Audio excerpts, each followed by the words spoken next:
ci gouvernance de ce nouveau régime alors au sommet l'autre mi ngi bëgg a créer son parti ka ca des mi ngi ci vantu ay cartes évidemment pour son parti lépp rek xel mi ngi dem ci échéance yi ñu jëm mais est-ce que fii réew mi toll war nañu tal politique ak situation réew mi fi mu ni mu mel sur le plan économique xëy na pàcc boobu sax daan ci ñëw économiquement mais est-ce que war nañ toll foofu.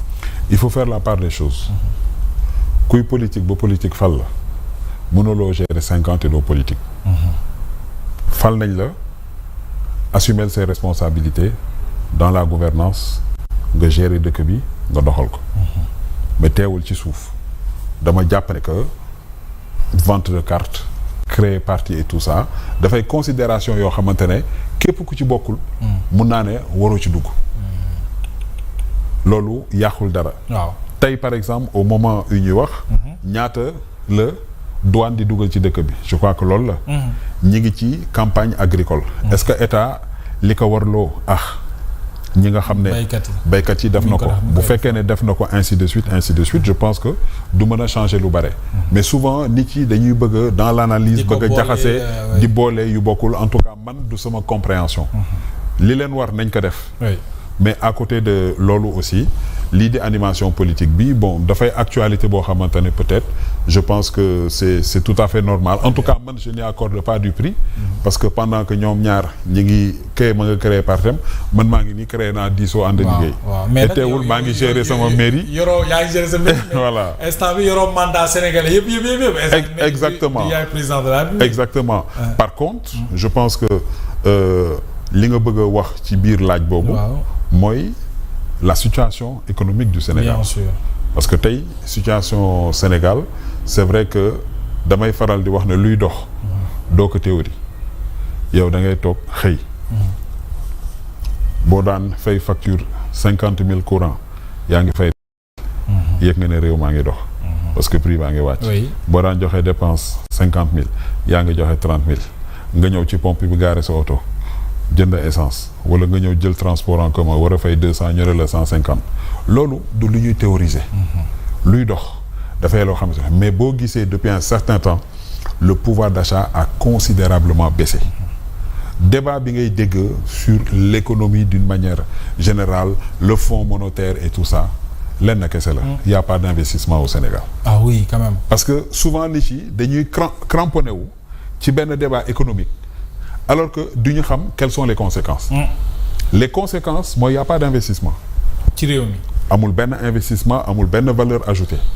et moom la nit ñi di gis di subir muy gën di metti jusqu'à un niveau bi nga xam ne kiy liggéey ci chantier amatul liggéey nga dem ñu ne la ñiy tabax entreprise yi tabax parce que BTP. bokk na ci suñu moteur économique. bien sûr ñu arrêté y a quasiment plus de chantier ñu arrêté leen. donc j'ai vu d'ailleurs une mesure bu gars yi di jël mais parce que mënatuñ ci continuer parce que mënuloo comprendre toute la chaîne économique bi ci am d'abord kii di manœuvre mi ngi liggéey ci chantier mais matériel bi ñuy indi c'est importé am na matériel yoo xamante ne ci quincaillerie la donc tu vois imagine l'impact bi nga xam ne moom lay am à l'échelle nationale transport yi donc on sent que on a une économie tey boo demee une ville enfin ville Abidjan laa mën a wax parce que xawma yeneen ville yi mais tu sens que c'est une ville qui bouge mais fii tu sens que am na loo xamante ne manqué na fi donc je crois que aujourd'hui la priorité demeure cette préoccupation. waruñu gën liggéey ci avec nos partenaires les institutions de Bretton Woods ba léegi ñu ngi xaar ay financement ci ñoom ci dettu Sénégal war na fay plus de 16 000 milliards diggante 2027 2029. vous savez c'est pas les chiffres qui inquiètent. ok ce qui inquiète c'est que y a plus d'appui. On ne bénéficie plus de cette aide.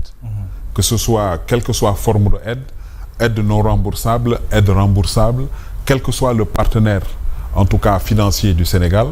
Aujourd'hui on a besoin de recevoir. Maintenant c'est vrai que ñu bare dañu bëgg a mën a sa bopp mais ba mënul sa bopp nga dem seet ki nga xam ne bëgg na jokkalanteex yow. waaw wax dëgg yàlla. et je pense que aujourd'hui loolu rek mooy suñu préoccupation. il faut pas que ñu dugg ci yenn considération yi. loolu dafa am li nga xam ne c'est des analyses beaucoup plus poussées. ñi nga xam ne ça ce sont les financiers les économistes ñi nga xam ne ils ont carrément à développer des modèles économiques pour relancer l'économie et tout ça, qui vont y réfléchir. Mais li ñu bëgg mooy au moins ñu gis ne que tel partenaire indi na temps mi ngi koy dugal dans le secteur ñi ngi tabax pont ñi ngi tabax tel programme dans tel quartier ñi ngi nekk di liggéey par exemple dans le projet de dépollution de la baie de Hann ñu xam ne que xaalis dugg na ñu xam ne que toutes les entreprises yi intervenir dans le domaine de l'assainissement mi ngi bouger ñi ngi apporter des solutions dans tel ou tel quartier et on sent que le Sénégal est en évolution, le Sénégal il bouge ñun loolu nañu soxla yi ci des après bon c'est pas la dette on sera toujours endetté. Aujourd'hui les plus riches sont endettés. Ah oui, ça c'est vrai. Donc je pense que c'est pas il faut que ñu def la bonne appréciation surtout de la dette. Et pour cela lan la Sénégal lan le président de la République war a def pour génne Sénégal ci jafe-jafe économique bi ñu nekk gis nañu ne temps yi mi ngi jël ay mesures yu nga xamante ni pour décompresser un peu mbir yi mais lan la war a def en tant que tel pour une relance quand même de l'économie. Bon, vous savez, il faut connaître l'importance du Premier ministre. Le Premier ministre, en général, a une vision et joue un rôle extrêmement important. Ki nga xam ne, en tout cas, lii di politique au président de la République, moom moo koy doxal. Absolument. Donc, le nouveau Premier ministre, d'abord, soxla nañu xam sa vision. D'où l'importance, il a un délai boo waree dem assemblée pour defal ñu sa politique générale. ñu xam moom ci lan la jublu ci lan la nekk. Donc loolu mënaguñ ci wax parce que xamuñu. Je suppose que mi ngi ciy liggéey ak ñi nga xam ne ce sont ces équipes techniques pour pouvoir apporter des solutions. Mais je pense que li ñu mën a jàpp d'une manière globale. mooy le Sénégal a besoin de retrouver sa place. Le Sénégal a besoin de retrouver sa place au plan économique mais surtout ñi nga xam ne ñoom la doon jokkalanteel. C'est très important. di liggéey ñu mën a reprendre contact mën a liggéey man duma am fixation. parce que souvent j'entends les gens bu ñu wax tu as l'impression que le Sénégal ñi muy liggéeyal ce n'est que le FMI. wala que la Banque mondiale. alors que mën na am yeneen ah oui mais il y a d'autres fonds qui sont là ñi ngi fii di liggéey et qui font de très belles choses tey boo duggoon biir Sénégal nga xool yenn programme yi développé on te dit que yii c'est des programmes belges yii c'est le fonds arabe.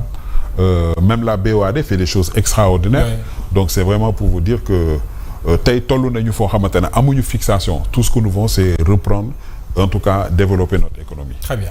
Alors on annonce l'ancien président de la République Macky Sall au Sénégal en tout cas amaguñ ci lu leer mais je pense que c'est voulu ainsi je pense qu'il va venir alors il sera reçu nee nañu par le président Diomaye avec tout ce qui s'est passé est-ce que c'est une bonne chose pour un peu yaatalaat li nga xam ne moo di relation yi entre ancien et nouveau président du Sénégal.